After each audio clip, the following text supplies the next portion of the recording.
علیکم ورحمۃ اللہ وبرکاتہ۔ آج کے سیشن میں انشاءاللہ ہم 12ویں حق کو بیان کریں گے اور سمجھیں گے کہ 12واں حق کون سا ہے آپ صلی اللہ علیہ وسلم کا، جو امت کی طرف متوجہ ہے اور ہر امتی، ہر ایمان والا امت اجابت میں داخل ہے، اس کے لیے ضروری ہے اس حق کو ادا کرے۔ تو وہ حق ہے کہ آپ صلی اللہ علیہ وسلم کا دفاع کیا جائے، اور یہ سمپل اور سادہ سی بات ہے کہ جس سے محبت ہوتی ہے، جس سے تعلق ہوتا ہے، اس کا تحفظ بھی کیا جاتا ہے، اس کا دفاع بھی کیا جاتا ہے، اس کے لیے جان جائے یا مال جائے یا وقت جائے یا جو بھی لگانا پڑے لگایا جاتا ہے، اور اس کا تحفظ اور اس کا دفاع کیا جاتا ہے۔ آپ کے کسی قریبی کے اوپر، آپ کے کسی تعلق والے کے اوپر، کسی رشتہ دار کے اوپر، کسی بہن بھائی کے اوپر کوئی دشمن حملہ آور ہو، عزت پہ حملہ کرے یا جان پہ حملہ کرے یا مال پہ حملہ کرے، تو اب دفاع کرتے ہیں، ہم دفاع کرتے ہیں۔ ہم اس دفاع کے لیے اپنا مال بھی لگاتے ہیں، اس دفاع کے لیے اپنی جان بھی لگاتے ہیں، اس دفاع کے لیے اپنا وقت بھی لگاتے ہیں، اس کے لیے اپنے لنکس بھی لگاتے ہیں، اس کے لیے اپنی صلاحیتیں بھی لگاتے ہیں، اس کے لیے اپنی زبان، اپنی تقریر، اپنی تحریر بھی لگاتے ہیں۔ جو ہو سکتا ہے ہم لگاتے ہیں، اور اپنے اس قریبی کا، اپنے رشتہ دار کا، اپنے تعلق والے کا، اپنے بہن بھائی کا دفاع کرتے ہیں، والدین کا دفاع کرتے ہیں۔ اور یہ کس وجہ سے ہے؟ یہ تعلق کی وجہ سے، یہ محبت کی وجہ سے، یہ ایک نسبت کی وجہ سے ہے۔ تو ہمارا سب سے مضبوط تعلق ہمارے نبی کے ساتھ، ہماری سب سے مضبوط نسبت ہمارے نبی کے ساتھ ہے، ہماری سب سے زیادہ محبت ہمارے نبی کے ساتھ ہونی چاہیے، سب سے زیادہ محبت اپنے نبی سے ہونی چاہیے۔ تو آپ کا دفاع کرنا شریعت کا بھی تقاضا ہے، محبت کا بھی تقاضا ہے، اور عقل کا بھی تقاضا ہے۔ اب ہم دیکھ لیتے ہیں کہ آپ صلی اللہ علیہ وسلم کا دفاع سب سے پہلے کس نے کیا؟ تو آپ صلی اللہ علیہ وسلم کا دفاع سب سے پہلے صحابہ نے کیا۔ اور اگر ہم دیکھیں قرآن پاک میں، تو اللہ تعالیٰ بھی آپ صلی اللہ علیہ وسلم کا دفاع کر رہے ہیں۔ اس کے لیے اللہ تعالیٰ قرآن پاک میں بیان فرما رہے ہیں، اِنَّا كَفَيْنَاكَ الْمُسْتَهْزِئِينَ، کہ ہم کافی ہو جائیں گے۔ تو یہ دفاع ہی کر رہے ہیں اللہ تعالیٰ اپنے محبوب نبی کا، اور اللہ تعالیٰ نے اس بات کو پورا کرنے کے لیے، دفاع کرنے کے لیے، تحفظ کرنے کے لیے، حفاظت کرنے کے لیے انتخاب فرمایا، منتخب فرمایا، کن کو؟ محبوب صحابہ کو، پیارے صحابہ کو، آپ صلی اللہ علیہ وسلم کے صحابہ کو۔ اور صحابہ نے کیسے دفاع کیا اور کیسے تحفظ اور حفاظت کی، چند واقعات آپ کے سامنے رکھ دیتے ہیں۔ آپ کو انشاءاللہ اس کا ادراک ہو جائے گا اور اندازہ ہو جائے گا کہ صحابہ نے سب سے زیادہ اگر تحفظ و حفاظت کی ہے، اپنی جان سے بڑھ کے، اپنی عزت سے بڑھ کے، اپنی جان سے بڑھ کے آپ وسلم کی جان کی حفاظت کی، اپنی عزت سے بڑھ کے آپ وسلم کی عزت کی حفاظت کی، اپنی خوشی سے بڑھ کے آپ وسلم کی خوشی کی حفاظت کی۔ آپ صلی اللہ علیہ وسلم کی ہر چیز کی حفاظت کی ہے صحابہ نے۔ حضرت سعد بن ابی وقاص رضی اللہ تعالیٰ فرماتے ہیں، ان کا واقعہ ہے کہ جب غزوہ احد تھا اور کفار کی طرف سے جب دوبارہ حملہ ہوا اور اصحاب منتشر ہو گئے، تو آپ صلی اللہ علیہ وسلم کے سامنے حضرت سعد بن ابی وقاص کھڑے ہیں اور کفار پہ تیر چلا رہے ہیں۔ اب تمام صحابہ یہ الفاظ آپ صلی اللہ علیہ وسلم کے لیے استعمال فرماتے تھے، فدا کا ابی و امی یا رسول اللہ، کہ ہمارا سب کچھ آپ پہ قربان، میرے والدین آپ پہ قربان، میرے ماں باپ آپ پہ قربان۔ لیکن یہاں پر آپ صلی اللہ علیہ وسلم حضرت سعد بن ابی وقاص رضی اللہ تعالیٰ عنہ کے اس عمل سے اتنے خوش ہوئے کہ آپ کے سامنے کھڑے ہیں سعد بن وقاص و کافروں کے اوپر تیر چلا رہے ہیں اور چلا رہے ہیں اور چلا رہے ہیں، اور قریب کسی کو نہیں آنے دے رہے اور پیچھے دھکیل رہے ہیں۔ اتنے خوش ہوئے اس عمل سے آپ صلی اللہ علیہ وسلم کہ آپ نے فرمایا، حضرت سعد رضی اللہ تعالیٰ عنہ کو، آپ کی اس بات کا، ان الفاظ کا مفہوم ہے کہ سعد ان پر تیر چلاؤ، میرے ماں باپ تم پر قربان۔ ایسے حضرت ابو طلحہ رضی اللہ تعالیٰ بہت بڑے تیر انداز تھے، غزوہ احد میں آپ کے سامنے کھڑے تھے، اور آپ کے سامنے کھڑے ہو کے آپ کی ڈھال بن کے کافروں سے آپ کی حفاظت کر رہے تھے، اور کافروں پہ تیر بھی چلاتے تھے، اور آپ نے ڈھال بھی پکڑی ہوئی تھی، اور ڈھال پکڑ کے بھی آپ صلی اللہ علیہ وسلم کا تحفظ و حفاظت کر رہے تھے۔ آپ کو زخم بھی لگے، آپ کا ایک ہاتھ شل بھی ہو گیا، کٹ بھی گیا، ساری زندگی اس کے بعد استعمال نہیں ہو سکا، لیکن آپ نے کسی چیز کی پرواہ نہیں کی، اور آپ صلی اللہ علیہ وسلم کے سامنے کھڑے رہے۔ خون بھی نکل رہا ہے،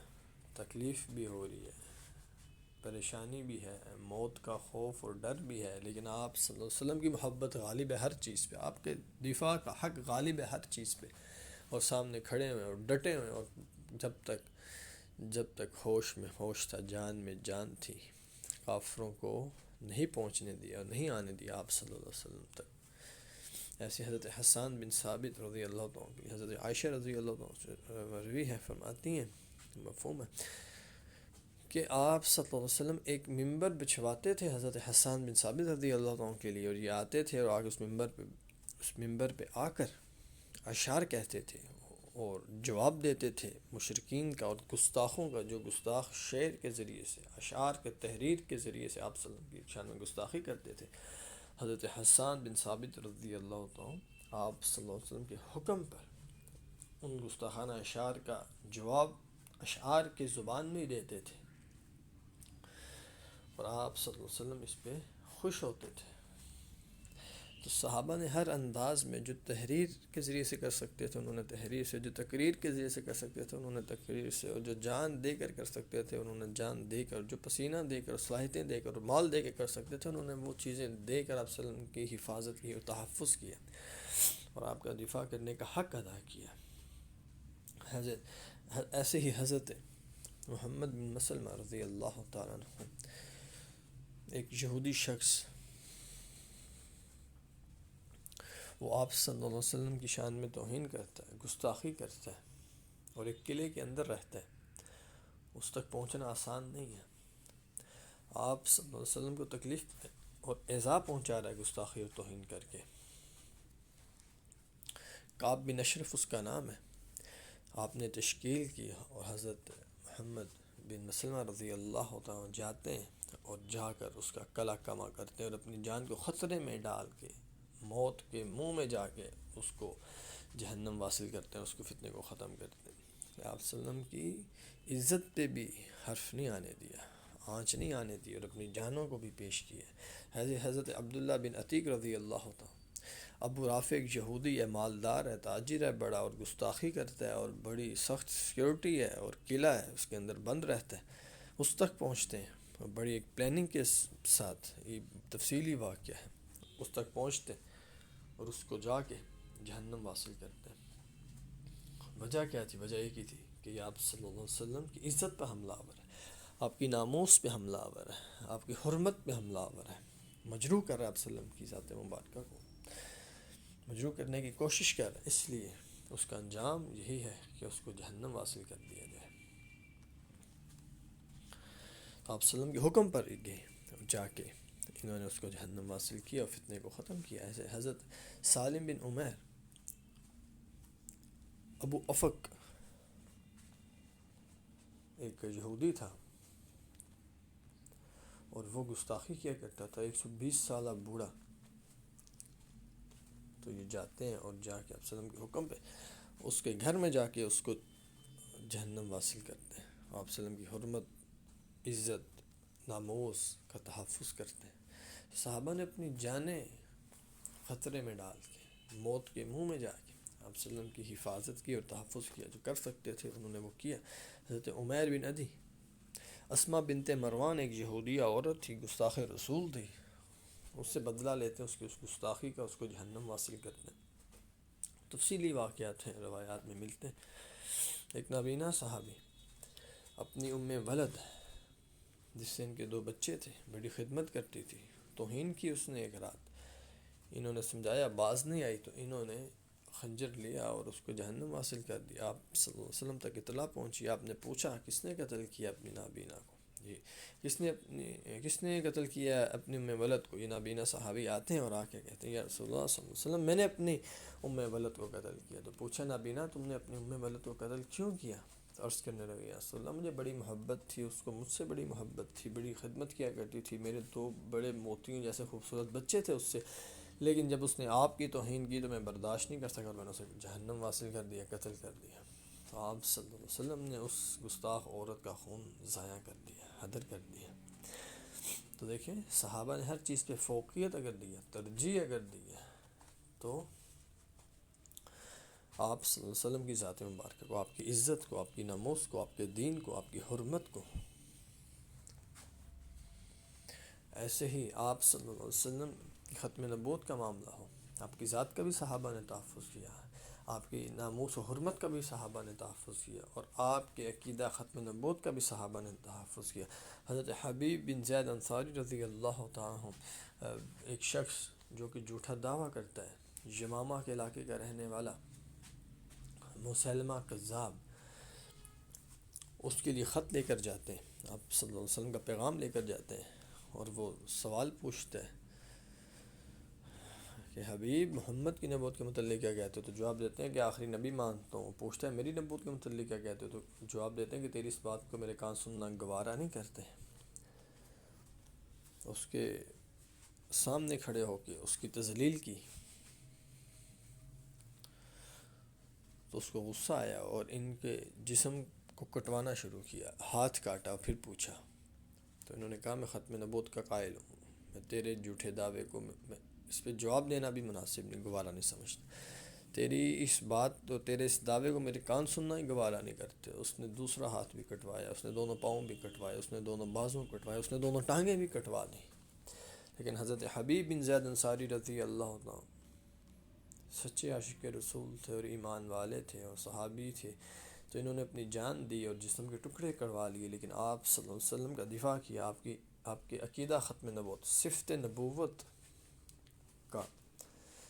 دفاع کیا، حفاظت کی، تحفظ کیا، اور قیامت تک آنے والے مسلمانوں کے لیے پیغام دیا کہ دفاع ایسے کیا جاتا ہے، تحفظ ایسے کیا جاتا ہے، وفا ایسے کی جاتی ہے۔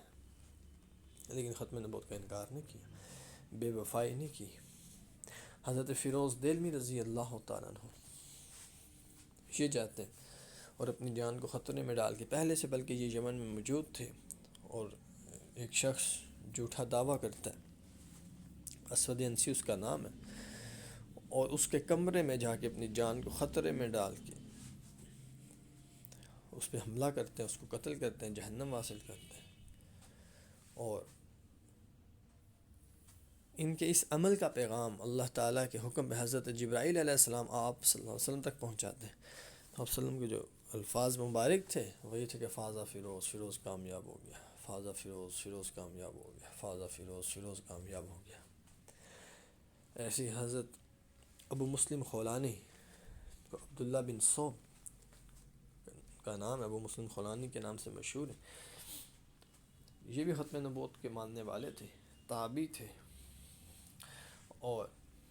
اسود انسی نے ان کو بھی پکڑ لیا اور پوچھا، تو انہوں نے اقرار کیا ختم نبوت کا، اور اسود انسی کے دعوے کی تردید کی کہ تیرے اس دعوے کو قبول نہیں کرتا۔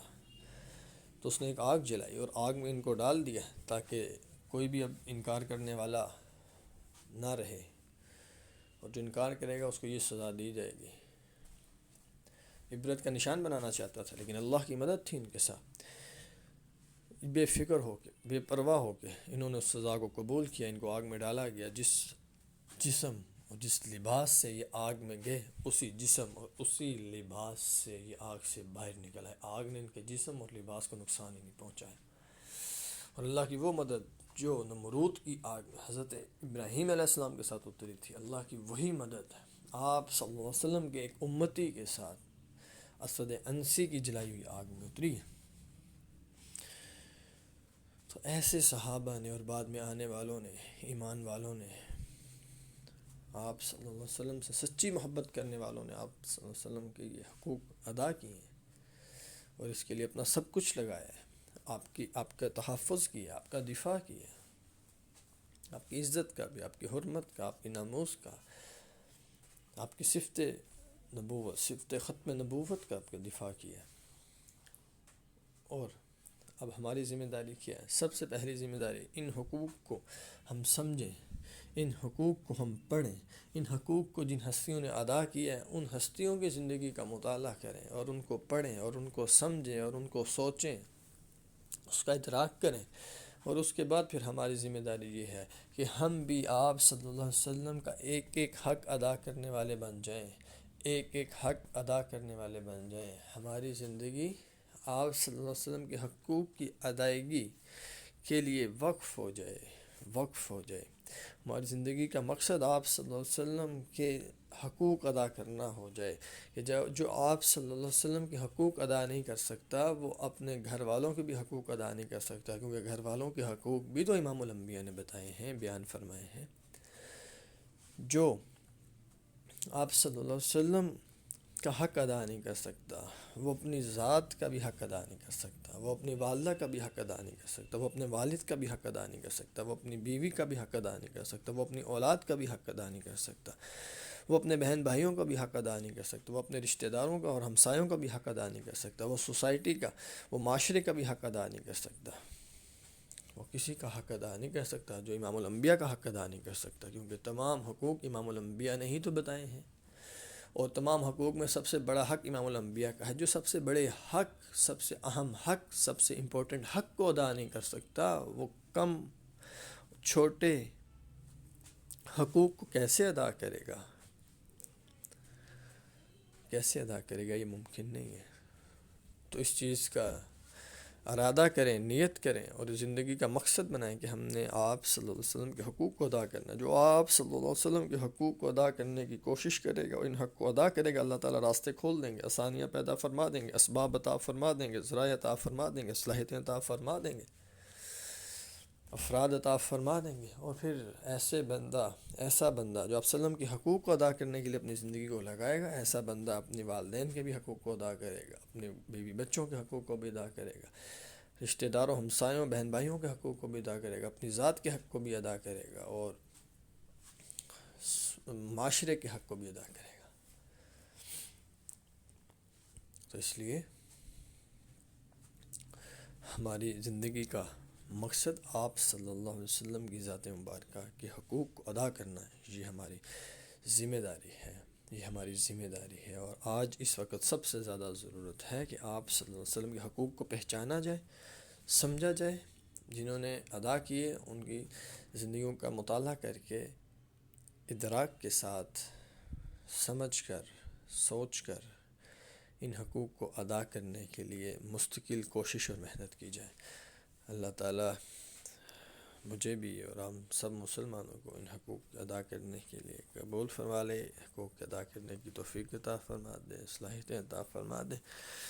اور اللہ تعالیٰ ہم سب مسلمانوں کو کامل ایمان کے ساتھ اور آپ صلی اللہ علیہ وسلم کی عملی اور سچی محبت کے ساتھ قبر میں لے جائے. وآخر دعوانا الحمد للہ رب العالمین.